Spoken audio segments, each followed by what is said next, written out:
This October, the wrong station celebrates a decade of dread. You can read the show notes to discover terrible new ways to celebrate with us. Today's episode, Custom of the Sea, is written by Alexander Saxton and performed by Anthony Botelho.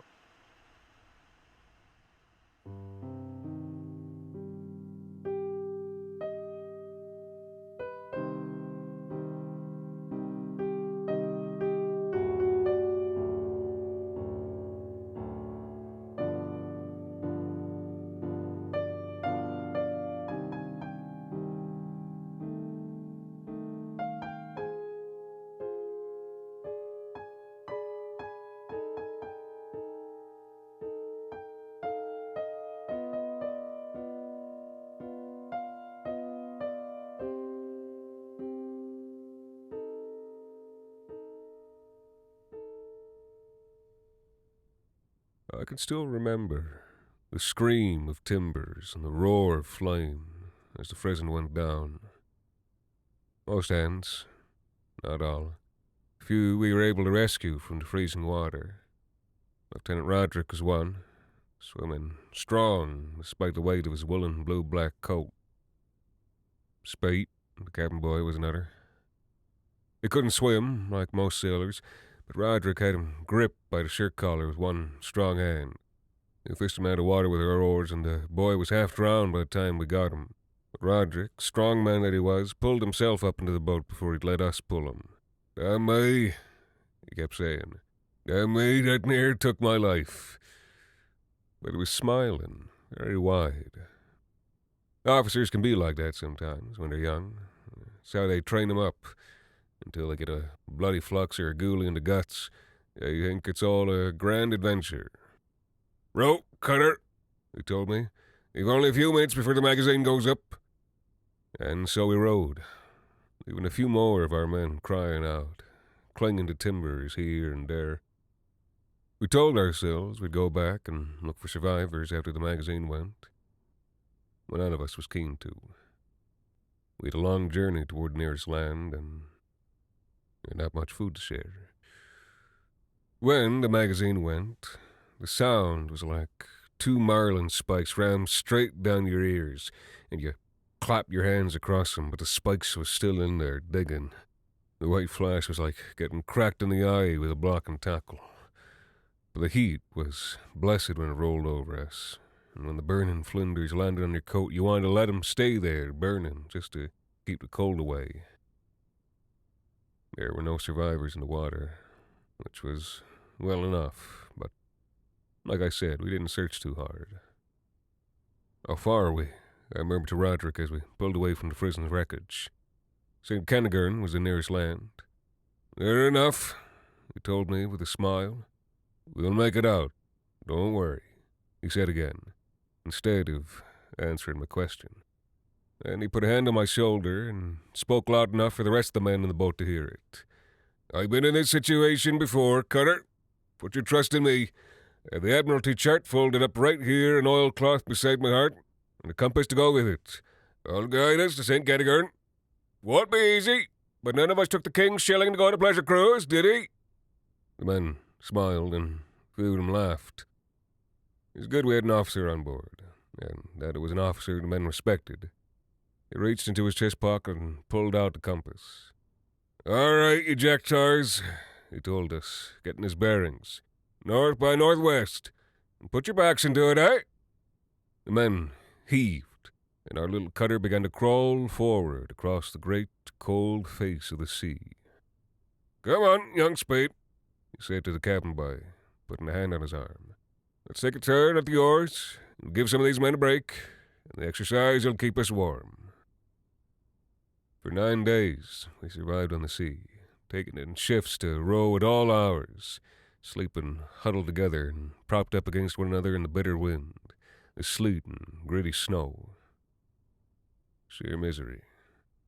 You couldn't sleep like that, and sleep was the only time you were free of the hunger and rampant thirst. Your stomach said at all times like a hot coal. A scrap of salt pork and crumbs of hardtack and half a cup of water that I rationed out once a day did nothing to slow the agony. Only the opposite. They took the constant, dull background to suffering and made it sharp and near. On the 8th day, one of the men, I think it was Hobart, couldn't stand the thirst and hunger anymore. He lunged out when I tried to feed young Spade and grabbed hold of his ration of food, and only relinquished it when Roderick jammed the barrel of his pistol into the man's belly and told him to let go or he'd pull the trigger. Hobart was sore about this afterward, but we all agreed it was a just and fair exercise of power. It's all right for him, Hobart complained. He doesn't seem to feel it. And indeed, though he was sleep-deprived as the rest of us, as hungry as the rest of us, as cold and thirsty as the rest of us, Roderick never seemed to suffer in the same way as we all did. Or rather, though he suffered, he was also sustained by some positive emotion the rest of us could not feel. Some pleasure or ecstasy. He seemed to be forever smiling. Yes, the runner at Marathon must have smiled before his death, and pain and ecstasy all bled together. He smiled at the oars. He smiled as he slept, and he smiled as he savored his small cup of water as if it were brandy, and he smiled as he sucked the salt and fat from his little ration of pork, and he smiled as he drank his daily handful of seawater, and he smiled as he pissed his thick dribble over the stern. He smiled as he watched Spade eat his own morsels of food. Here's something I learned the last time I was shipwrecked, lad. You get to learn to enjoy other people's food as well. I can taste the food myself when I see you eat it, and I can feel it fill my belly. I wish I could learn to do that, said the cabin boy. Courage, lad. We haven't really begun to suffer yet. Why do you think he's always smiling?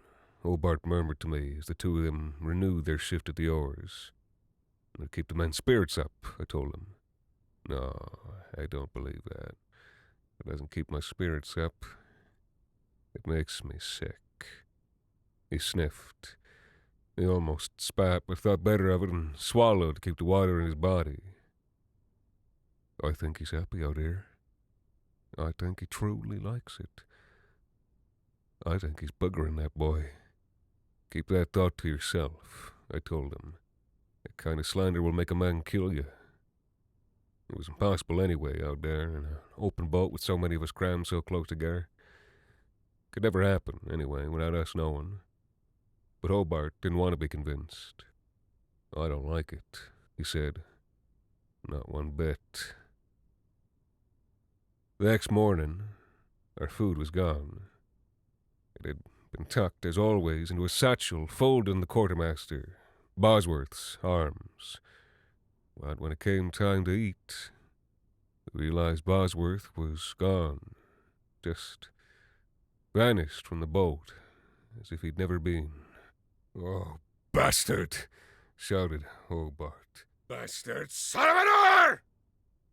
He's given himself to the sea, said Spade, staring out at the grey, rolling meadows astern. And he's taken the food with him, I said. What kind of man would do that? What would make him do it? Not such an unusual thing, said Roderick. Men break out here, they break badly. Son of a whore! Hobart howled at the sea. If you wanted to die so badly, you could have done us a favor and done it here. And we could have eaten you. It was the first time on that awful voyage anyone mentioned the possibility aloud. Oh, certainly we'd all been thinking it for days. But to say it aloud made it real. Made it real for the first time. We all sat in silence for a few minutes as the words echoed away. Then Roderick said, Well, lads, we're in it now. We've entered the part of the voyage where things get truly difficult. But still, he smiled as he said it. There's a tradition you may have heard of. They call it the custom of the sea. Sailors discuss it quietly amongst themselves, but rarely on land. In dire circumstance, it's not unknown to feed upon the dead. In the last and direst circumstance, the custom is like this: to draw straws among survivors, to select who among them will be killed, that the rest might live. For 3 more days we ventured on without food. I've never known hardship like it. Made the previous 9 days seem like a time of boundless pleasure.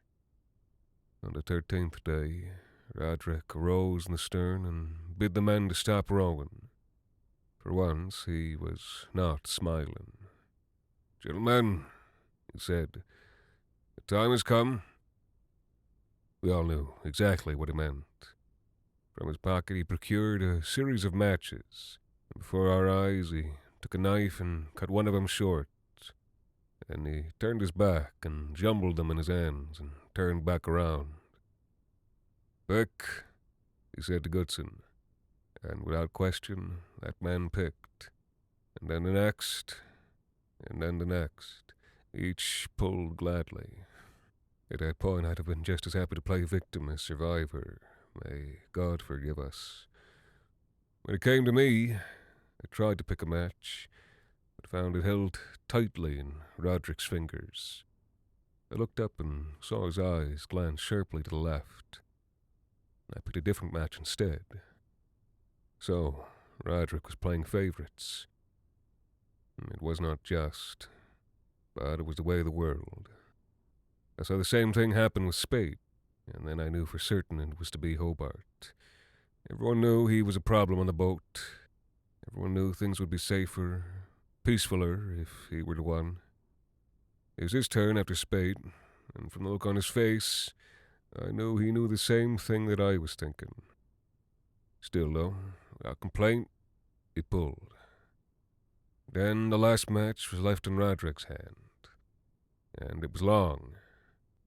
So was mine, and Goodson's, and all the others. And so was Hobart's.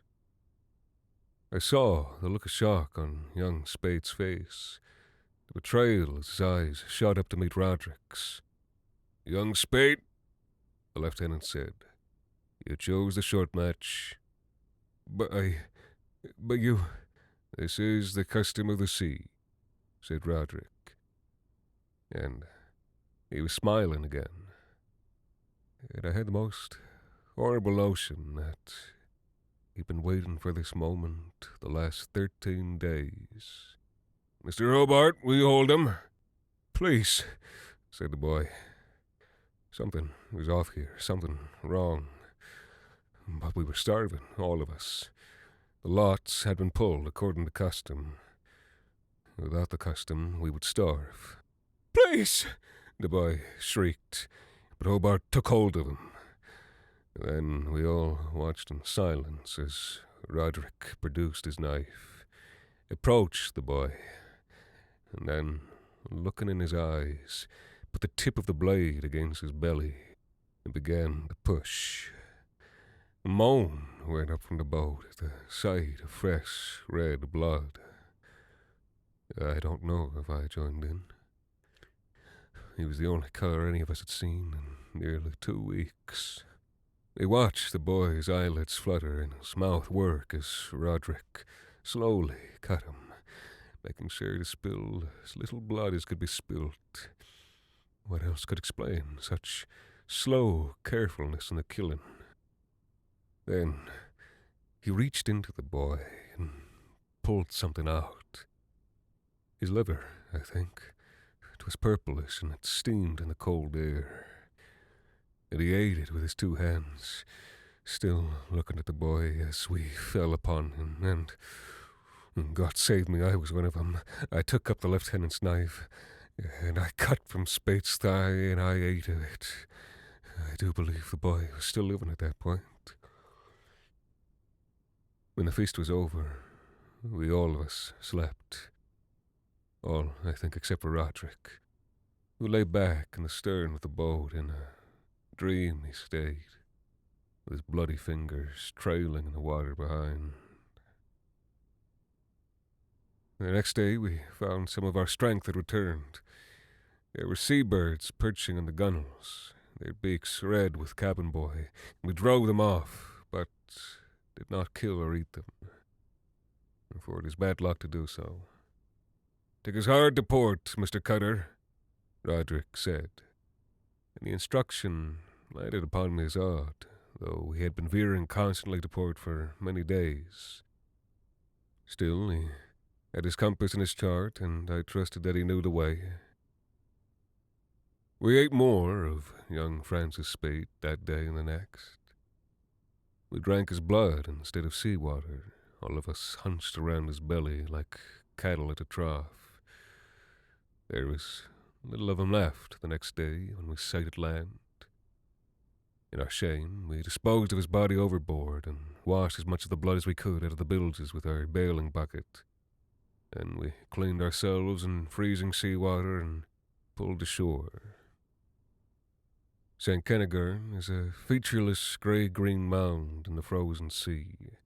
There's a whaling station and 10 million seabirds and nothing else. At night, the whalers wrapped us in blankets and fed us corned beef and watered rum with limes. They asked us few questions, and we volunteered no answers. We were a few weeks before a whaler picked us up. I saw a map of the island on the payroll agent's desk in that time.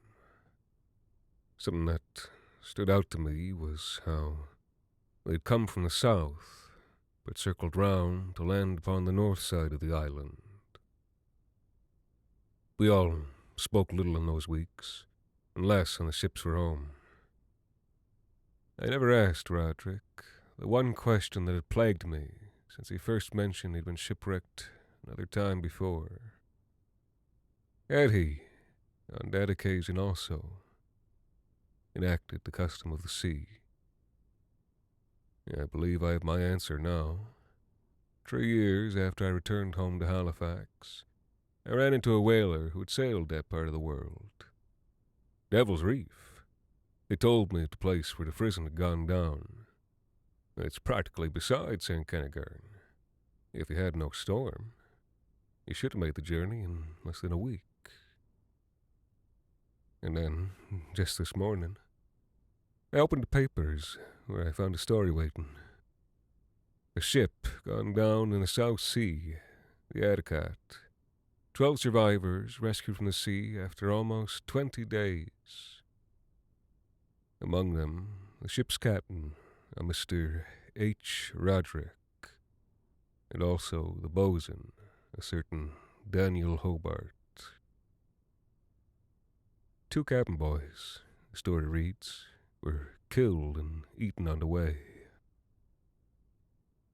By necessity, the paper tells me. By necessity. The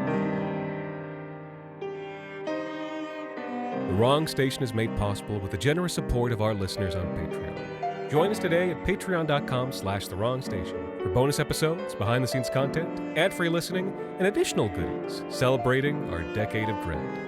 The Wrong Station is co-produced by Alexander Saxton, Anthony Botello, and Jacob Duarte Spiel, with music composed and performed by Alon Citrin, and arranged for the viola and performed by Viola Schmidt. You can follow us on social media at The Wrong Station, or email us at thewrongstation@gmail.com. And until next time, thank you for listening.